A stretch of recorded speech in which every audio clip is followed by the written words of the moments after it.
Baiklah, Assalamualaikum, salam sejahtera, salam GBN, salam Malaysia dan salam kuasa ketiga. Jadi saya rasa topik ini sudah lama ditunggu-tunggu ya.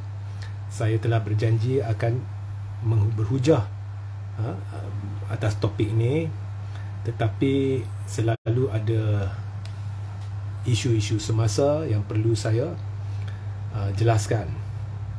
Baik, hari ini saya akan sedikit sebanyak menceritakan kenapa Islam akan terancam sekiranya Melayu Islam di negara ini tidak bersatu. Mengapa saya katakan demikian? Okey.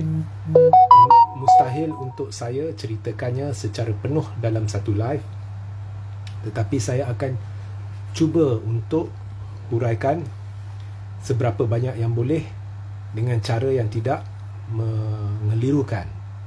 Okey, jika audio clear sila message dan beritahu saya ya. Okey. Saudara-saudari, bila kita cerita masyarakat majmuk, satu perkara penting yang perlu di dalam pentadbiran atau urus tadbir negara dan dasar-dasar negara adalah nation building. Okey, nation building ini amat penting, dan nation building perlu merangkumi dasar-dasar yang melibatkan semua kaum masyarakat majmuk yang hadir, kerana bukan hanya ianya adalah sesuatu yang perlu dilakukan sebab ada pelbagai kaum di negara ini, tetapi andai kata ianya berat sebelah terhadap mana-mana kaum, maka ini akan menimbulkan masalah dalam kaum-kaum tertentu, dan ini boleh menjurus kepada masalah yang akhirnya perlu ditangani oleh kita semua dalam negara ni, dan ini akan membebankan negara, ekonomi dan sebagainya. Jadi nation building ini bukan sesuatu yang mudah. Ianya sudah dipertimbangkan, diperhalusi bermula dari zaman Tengku Abdul Rahman lagi, dan berterusan ke zaman Tun Abdul Razak menerusi New Economic Policy, dan seterusnya zaman Hussein On, Tun Mahathir dan sebagainya. Setiap fasa pentadbiran ini perlu ada pertimbangan-pertimbangan nation building yang sesuai dengan keadaan semasa, sesuai dengan zaman. Jadi Tengku Abdul Rahman lah yang ada misi yang paling sukar pada awalnya, kerana beliau perlu memahami sifat sebenar masyarakat majmuk dalam konteks negara yang ditadbir sendiri, bukannya dijajah lagi, dan apakah formula yang paling sesuai untuk mentadbir urus negara, kerana memang berlaku ketidakseimbangan antara sosioekonomi dan sosiopolitik pelbagai kaum di negara ini. Ketidakseimbangan sosiopolitik dan sosioekonomi ini ada sangkut pautnya dengan British. British ini dia pakar untuk divide and rule, pecah belahkan kaum-kaum, dan dia suka ambil kaum ikut sektor ekonomi. Maknanya dia rasakan contohnya Melayu tidak sesuai untuk kerja dalam estate, jadi dia hendak bawa orang dari India, Sri Lanka untuk kerja dalam estate. Dia tidak rasa orang ni sesuai kerja di situ, jadi untuk bangsa ni kerja dia perlu begitu, untuk bangsa ni kerja dia perlu begitu, untuk Melayu dia perlu duduk sawah, dia perlu menjadi nelayan. Mereka suka berbuat demikian. Jadi ini sebenarnya telah mengasingkan kaum-kaum mengikut sektor ekonomi, domain ekonomi. Ini sebenarnya telah menjadi satu masalah. Okey, jadi bila British contohnya dulu, kita ada banyak pada masa zaman British awal 90-an dan sebagainya, ada pendatang-pendatang Cina yang bekerja di ladang-ladang plantation dan sebagainya. Okey, tanam gambir dan pelbagai jenis tanaman lain di Pulau Pinang, di Johor dan sebagainya. Khususnya gambir di Johor dan gambir di Pulau Pinang. Sebab itu Pulau Pinang hari ini kita ada Bukit Gambir.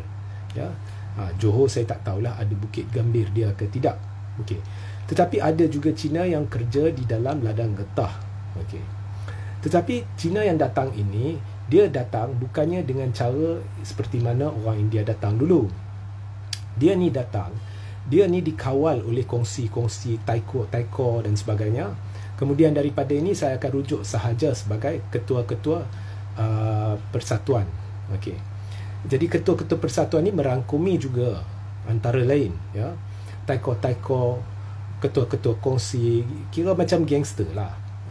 Ya Allah pun sebenarnya dia kapitan ke apa ke, dia sebenarnya pun macam tu, taiko. Jadi mereka pandai bijak untuk mendapatkan persefahaman dengan British. Sebab pada masa itu pelbagai jenis puak-puak Cina, dia call it clans in English, ya. Jadi contohnya suku kaum ni atau clan ini memang dia tidak boleh serasi dengan clan yang lagi dia ada macam-macam clan. Yang paling famous dulu dalam buku sejarah Gihin Hai San dan sebagainya. Jadi dia ada macam-macam clan. Mereka ni memang kuat bertengkar, bergaduh, bunuh-membunuh pun ada. Jadi sebenarnya taiko ini sengaja akan cetuskan kekacauan di beberapa tempat. Jadi British akan resah kerana sekiranya taiko ini mencetuskan pergaduhan antara klan-klan ini ataupun suku-suku kumpulan-kumpulan Cina ni, maka ianya akan menimbulkan huru-hara yang seterusnya mengganggu gugat perjalanan ekonomi British di tanah air ini, khususnya bagi bijih timah yang diperlukan, ya, untuk peti-peti yang mereka hendak gunakan untuk ekspor daun teh. Okey. Jadi apa yang dilakukan ialah British terpaksa memasuki perjanjian dengan taiko Cina ni dari sudut perniagaan. Korang jangan timbulkan kacau, kita pula bagi yang ini, bagi yang itu dan sebagainya. Jadi Cina ni dia sentiasa berfikiran dari sudut ekonomi, kepentingan dan sebagainya. Ini tidak salah, tetapi cuma caranya kadang-kadang ditimbulkan kekacauan. Ini hakikat, this is history. Anda jangan cuba putar belik fakta. Ini adalah perkara lampau. Kita bukan kata perangai ini ada hari ini, tak ada. Tapi ini dulu. Okay, sebab mereka datang dan mereka adalah kebanyakannya kalau bukan taiko, kalau bukan kapitan, kalau bukan apa, dia adalah saudagar yang hanya hendak melakukan perniagaan di negara ni. Jadi bangsa tu pada masa tu dia tidak menganggap diri mereka sebagai tertakluk kepada raja-raja Melayu, ya. Dan ini memang lama, sifat ini lama dikekalkan walaupun selepas merdeka dulu. Okey. So itu keadaannya. Tetapi orang Cina ni kuat bekerja. Dia memang kerja keras dan dia sesuai bekerja di lumbung-lumbung bijih. Dan oleh kerana yang masuk ni dikawal oleh ketua-ketua persatuan ini, maka British benarkan taiko ketua-ketua persatuan ni untuk mengendali, ya, pekerja-pekerja Cina ni. Okey. So mereka bekerja keras, dan yang bekerja dalam ladang pun, getah pun bekerja keras. Kadang-kadang yang bekerja keras ni akhirnya sama ada jadi pemilik ladang ataupun mereka berkongsi milikkan ladang dengan orang British dan sebagainya. Jadi sukar untuk mendapat pekerja Cina yang boleh kerja sebagai buruh peladang dan sebagainya, ya, buruh kasar, ya, di dalam ladang, tore, getah dan sebagainya. Jadi akhirnya British telah membawa lebih banyak orang Sri Lanka, orang India masuk ke Malaysia, dan hampir kesemuanya ada masalah jenayah dari India atau Sri Lanka, sama ada pembunuh, ya, yang sudah disabit bersalah dan sebagainya, dibawa masuk. Okey, atau jenayah lah ringkas. Okey, dan mereka dibawa masuk ni ianya sejenis nak jadikan hamba abdi lah, secara halal lah kononnya. Okey, mereka ni dibebani dengan hutang yang banyak kerana dibawa masuk ke Malaysia, tetapi mereka sanggup sebab kalau di sana mereka menjalani hukuman, ya, kerana jenayah yang dilakukan. Jadi di sini mereka bebas, tetapi mereka terikat dengan toke-toke ladang, orang British dan sebagainya, kerana mereka berhutang dan terhutang budi jugalah sedikit sebanyak kerana dibenarkan bawa masuk. Jadi bila orang India masuk ni, dia bawa sistem kasta. Jadi di dalam satu ladang contohnya, kalau ada 100 orang, dibahagikan kepada 5-6 kasta, maka ada 5-6 puak. Puak ni bertelagah, bergaduh dan sebagainya, tidak boleh bersatu, tidak boleh bersekutu.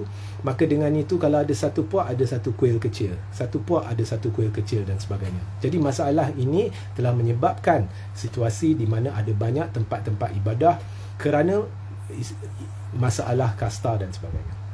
Tetapi saudara-saudari, dengan peredaran zaman, mengapa saya cerita semua ni? Dengan peredaran zaman, generasi baru muda ni, biasanya orang muda ni selepas terdedah dengan British dan kemudian terdedah dengan jiran-jiran Melayu yang tidak ada di India, yang tidak ada di China. Okey, bila terdedah dengan ni budaya orang Melayu yang memang nilai peradaban dia ni terunggul, antara yang terunggul di dunia, ya. Jadi semestinya mereka terpengaruh. Lebih-lebih lagi orang muda. Orang muda ni dia berfikiran lebih terbuka dan lazimnya orang muda ni dia sanggup menerima idea-idea baru dan dia tolak sistem kasta dan sebagainya. Jadi ramai orang muda ni dia tak naklah duduk dalam ladang nak jadi penoreh getah dan sebagainya. Jadi mereka cuba pergi ke kawasan bandar. Tetapi kalau dari sudut orang India, mereka fasih berbahasa Inggeris. Jadi orang British menggunakan mereka sebagai pembantu-pembantu dalam sektor-sektor tertentu seperti perubatan dan sebagainya kerana fasih Inggeris. Manakala itu orang Cina yang duduk di bandar pula, dia kadang-kadang duduk di pinggir kampung-kampung Melayu dan dia juga terpengaruh. Orang-orang muda dia terpengaruh dengan budaya orang Melayu dan sebagainya. Dan lebih-lebih lagi orang British ni dah mula ambil sedikit sebanyak orang Melayu ni yang dulu-dulu ada segolongan kecil yang fasih berbahasa Inggeris. They used to call them the brown Englishmen. Okay? Dan mereka terpengaruh dengan cara adat budaya dan sebagainya. Jadi lama-lama kita lihat ada sejenis asimilasi yang berlaku, iaitu asimilasi budaya. Okay? Dan oleh kerana Melayu majoriti, maka Melayu bersatu, maka semestinya bila majoriti bersatu, maka kemelayuan ni semestinya akan mempengaruhi sedikit sebanyak bangsa-bangsa lain dan ini tidak dapat dielakkan. Okay? Jadi beransur-ansur orang muda yang keluar ke bandar, lebih-lebih lagi kalau tempat kerja ni, nak cerita kasta ni semua memang dah lama kena buang lah. Jadi mereka berubah cara mereka berfikir, mereka dah pinggirkan sistem kasta. Kalau orang Cina, dia pinggirkan rasa benci dia terhadap kumpulan-kumpulan Cina yang lain dan sebagainya. Dan akhirnya generasi muda pun beransur-ansur berubah. Di estate sekalipun, orang di India dari generasi lama pun beransur-ansur bertoleransi. Maka tempat ibadah dia, kalau dulu kasta ni tak boleh masuk, kasta tu tak boleh masuk, lama-lama boleh masuk dan sebagainya. Ini adalah pengaruh kemelayuan, sebab Melayu majoriti dan dia bersatu, atau lebih bersatu daripada hari ini.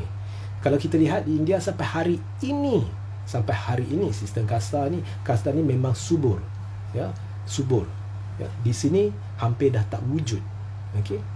So inilah asimilasi budaya yang tidak boleh dielakkan.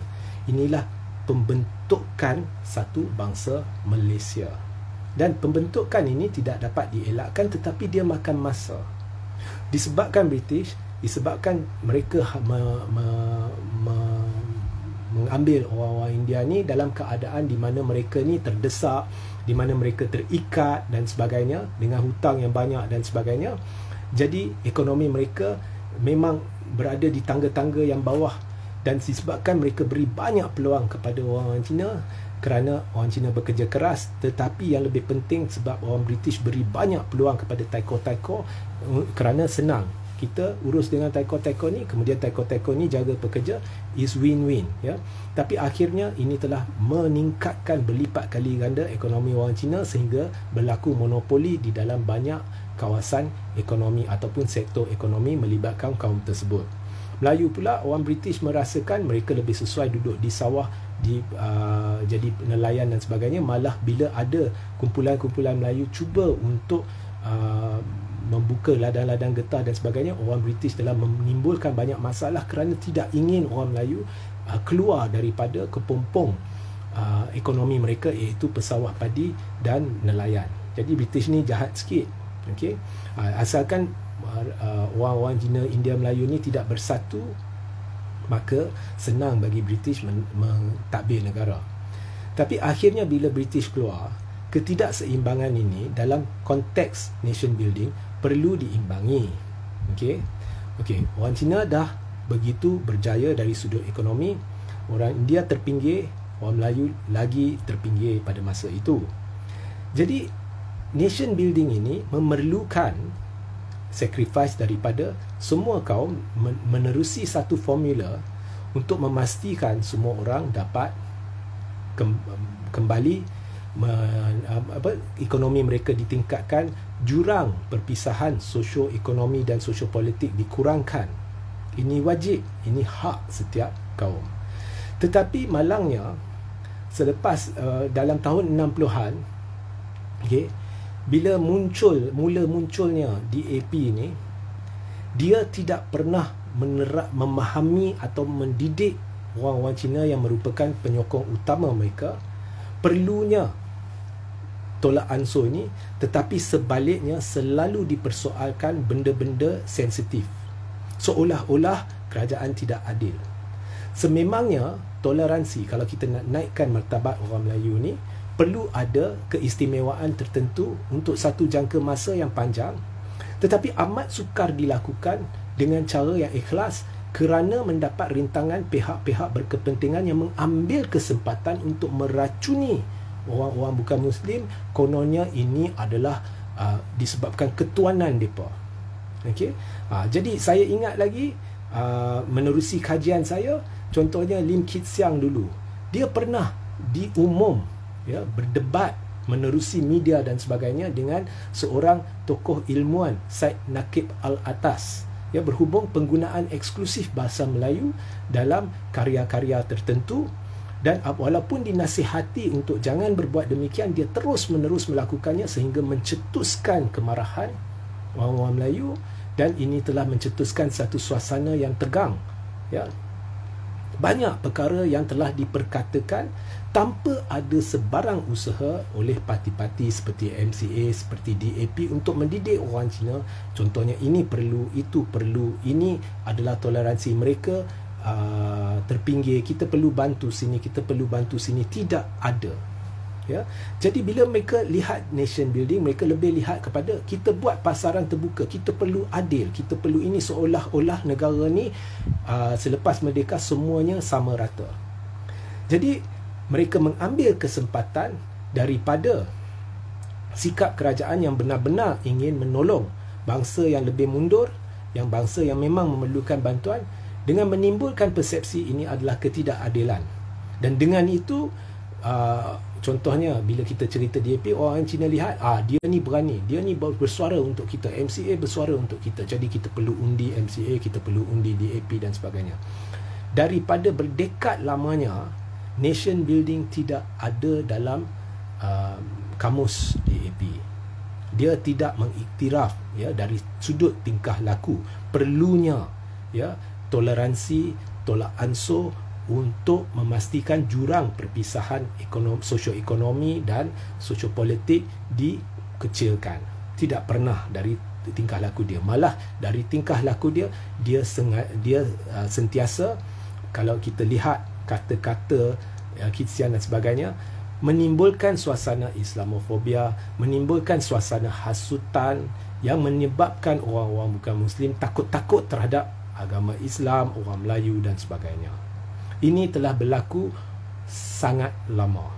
Kemudian bila dapat opportunity politik, mereka boleh ubah naratif untuk kepentingan sendiri. Contohnya dulu, bila dia hendak cuba tawan Putrajaya, dia kerjasama dengan PAS. Katanya PAS baik, UMNO ekstrim. Kemudian bila dia dengan PAS tegang, kini dia berpelukkan dengan UMNO. Kini UMNO baik, PAS yang ekstrim. Itulah DAP buat anda. Jadi jika kita cerita perpaduan tidak mungkin tercapai, dengan adunan tokoh-tokoh yang ada hari ini. Ini adalah satu penipuan, malah ini adalah satu ketidakadilan. Lebih-lebih lagi bila manusia bernama Zaid Hamidi mengkencing terhadap penyokong dia, kencing terhadap penyokong UMNO, dan tiba-tiba bekerjasama dengan DAP, walhal sebelum PRU lagi, untuk berdekad lamanya diasuh, diajar orang Melayu benci DAP, termasuk Ashraf Wajdi, iaitu Ketua Pemuda UMNO. Kononnya mereka jual aset, banyak penipuan. Saya mengaku Ashraf Wajdi ni banyak yang dia putar belit, dia pergadaikan hak orang Melayu dan sebagainya. Kenapa?